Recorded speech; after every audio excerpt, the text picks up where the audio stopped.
bon dia a tots. Soc en Jesús Rebelles i aquesta nova sessió d'avui la dedicarem a Lisboa. A Lisboa, l'Iberisme i Josep Pla. Tal vegada Lisboa no ens apareix, no? Lisboa, Pla va viatjar a Lisboa, es va preocupar per Lisboa, coneixia la literatura portuguesa? Doncs sí, i molt. És molt pertinent i us explicaré per què. Justament l'any 1921, Lisboa emergeix just al ben mig de dos viatges civilitzadors planians, dos tòpics, dos geografies sentimentals i culturals. París, on Pla és corresponsal de la publicitat, i Itàlia, on viatjarà l'any 1922 a la Conferència Internacional de Gènova. Just al bell mig, Pla viatja, escriu sobre Portugal. Pla, a la biblioteca de la Fundació Pla, tenia alguns llibres, llibres de Miquel Torga, tenia guies turístiques sobre Portugal i també tenia un coneixement sobre el país lusità, perquè el seu germà Pere Pla s'hi va establir i va treballar gairebé una vintena d'anys en el món del suro. Així doncs, Lisboa sí que és pertinent per entendre alguns tòpics, algunes poètiques, algunes manies, alguns eixos temàtics i viatgers de Josep Pla. L'any 1921, al novembre del 1921, Josep Pla viatja a Lisboa i ho fa dins un sèquit, dins un grup de gent de la Junta de Museus de Barcelona i la Regidoria de Cultura que havien organitzat un encontre, una exposició d'art català. En aquesta exposició d'art català s'hi mostraven més de 100 figures entre ceràmica, pintura i escultura. Aquesta mena de diplomàcia cultural és molt important i Pla viatjarà amb gent com Joan Estelric, Feliu Elias, Nicolau d'Olwer. Què fan? Internacionalitzen la causa catalana. Aquesta causa catalana tenia com a eix central i com a protagonista l'Oficina d'Expansió Catalana. L'Oficina d'Expansió Catalana és un lobby propagandístic generat sobre el 1919, 2021, que fa moltíssima feina dins la península, estableix contactes amb intel·lectuals gallecs, portuguesos i també amb capçaleres de revistes culturals de tota Europa i també de l'Atlàntic, Buenos Aires, Uruguai, etc. Aquesta feina és una feina camboniana dins del projecte de Cambó i Pla, que treballa per Cambó i que està fixat una mica en la figura camboniana, hi participa de manera molt activa. Pla, un jove Pla, apareix a la premsa lusitana com un crítico de arte. En cap moment Pla és professional, encara no ha publicat el Coses vistes del 1925, ens hem de situar en aquest 1921. Pla dubta, no sap si serà escriptor, periodista, diplomàtic, i en aquest cas, aquest viatge del 1921 és molt pertinent, és molt interessant. Serà un viatge, serà una exposició a un altíssim nivell, de fet la inaugurarà el president de la República Portuguesa. I en aquesta exposició s'utilitzarà per part d'aquest conjunt d'homes d'acció per dur a terme conferències. L'exposició també és una excusa per fer les conferències. Conferències multilingües, en portuguès, en català, en castellà, en francès. Una d'aquestes, per exemple, serà la conferència que durà a terme el falanitxer Joan Estelric, mà dreta de Francesc Cambó. I aquesta conferència versarà sobre Maragall i l'iberisme. Aquest material, Pla s'adonarà compte que els podrà mostrar en paral·lel a diferents capçaleres. Així doncs, en aquell moment, Pla comença a col·locar aquests articles a la publicitat, a la Veu de Catalunya, al Baix Empordà, al diari de Palma, El Dia, etc. Veiem, per exemple, aquest text, Crítica de l'ideal iberista. Y es que igualmente conviene considerar el problema catalán como un sector del problema de los pueblos peninsulares. Y he aquí como Portugal y Cataluña vuelven a encontrarse como en 1640. He aquí como Portugal y Cataluña, por identidad de peligros, por fraternidad de aspiraciones liberales y patrióticas, se han encontrado juntos, se encuentran y volverán a encontrarse a través de la historia. Josep Pla, Crítica de l'ideal iberista, la publicitat, 19 de novembre de 1921, pàgina 1. Aquest material de 1921, aquests records del primer viatge a Portugal, Pla els aplega al primer capítol de Direcció a Lisboa.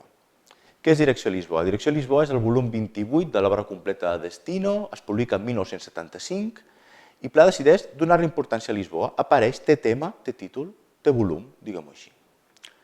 El llibre té quatre capítols. El primer són aquests records del viatge de 1921 i el segon, tercer i quart són tres estades, tres viatges que fa Pla amb diferents mitjans, marítim, cotxe i tren, arribant a Portugal.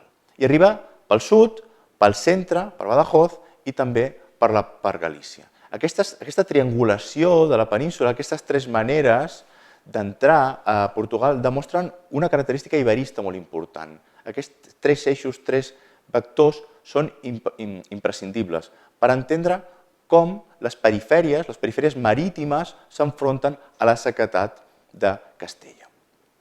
Aquesta és una característica iberista molt important que ve de Joan Maragall i de Ribera i Rovira.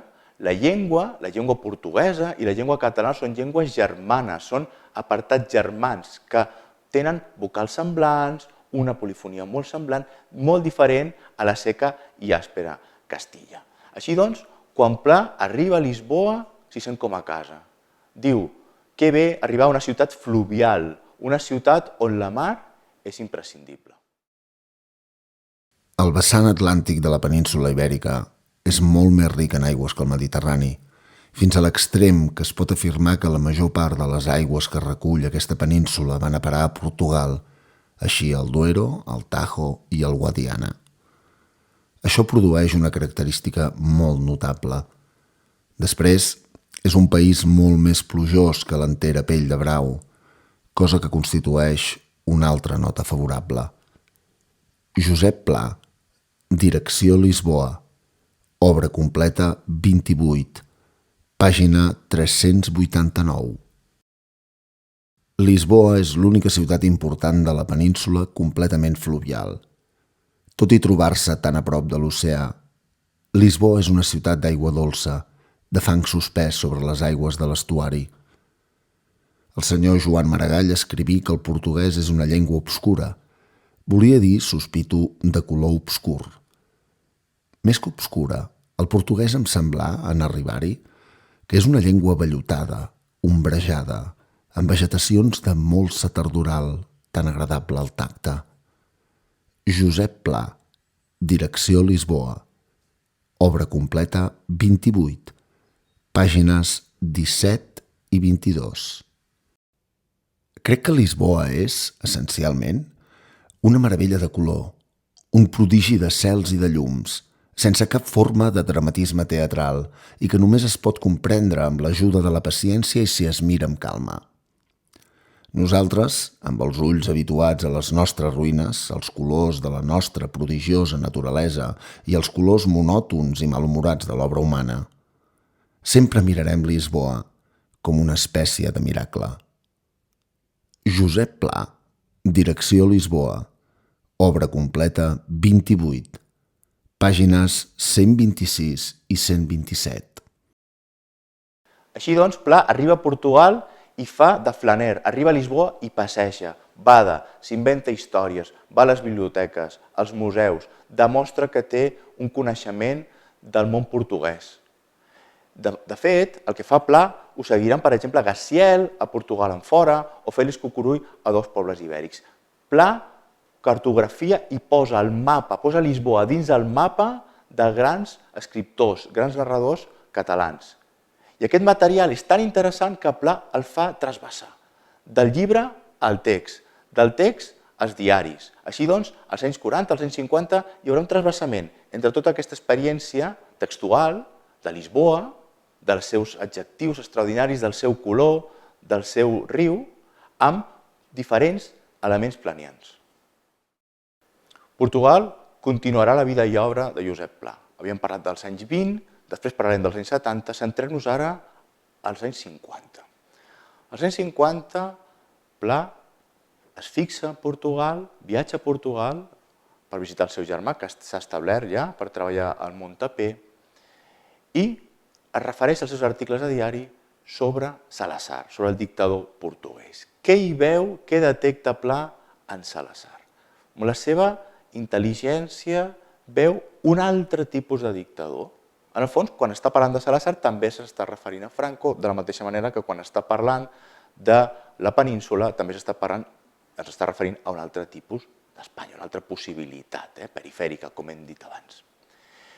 Pla, jo a Salazar hi veu un dictador d'ordre, un dictador no majúscul, un dictador que neteja la ciutat, un dictador economicista, un dictador que controla tots els topers. Aquest tipus de dictador serà una tipologia concreta i Pla hi estarà ben atent. Pla i la política. Lisboa també serà present, ja no tant als anys 50, sinó a la dècada dels 70. Pla continua sent la figura principal de Destino. Les cobertes, els anuncis, els articles, els reportatges, el calendari sin fetges. Portugal serà important. Serà important ja a la dècada de la transició espanyola i la transició portuguesa. Recordem que la transició portuguesa és una miqueta anterior a la Revolució dels Clavells. Pla ho veurà com una mena d'amenaça comunista i començarà a escriure articles incendiaris contra el comunisme i alertant del perill de l'arribada d'aquesta revolució. Li fa por, diu, que aquest comunisme contamini tota la península. En aquells moments, el director, qui exerceix de director a la revista Destino és ni més ni menys que l'escriptor mallorquí Baltasar Porcel. I serà justament amb l'excusa, o potser no, arran d'uns articles on Pla lloa el dictador Salazar, recordem el 50 també ho fa, que Baltasar Porcel decideixi censurar alguns d'aquests articles, no publicar-ne d'altres i finalment fer fora a Pla de la revista Destino. Portugal s'imposa, crec jo, dins la poètica planiana perquè vincula de manera molt natural el Pla jove dels anys 20, el Pla de la postguerra, les opinions i les tensions que té amb la política, la imatge que té d'ell mateix als anys 70, el Pla de Destino. Sigui com sigui, tots aquests plans transiten en algun moment per Portugal i per Lisboa.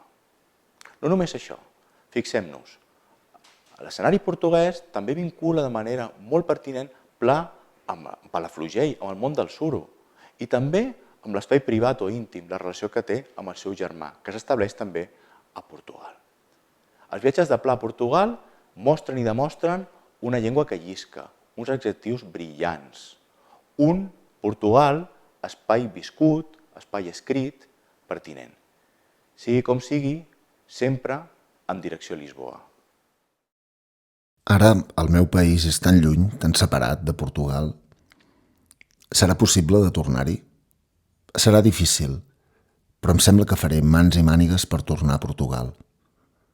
Josep Pla, Direcció Lisboa, obra completa 28, pàgina 42.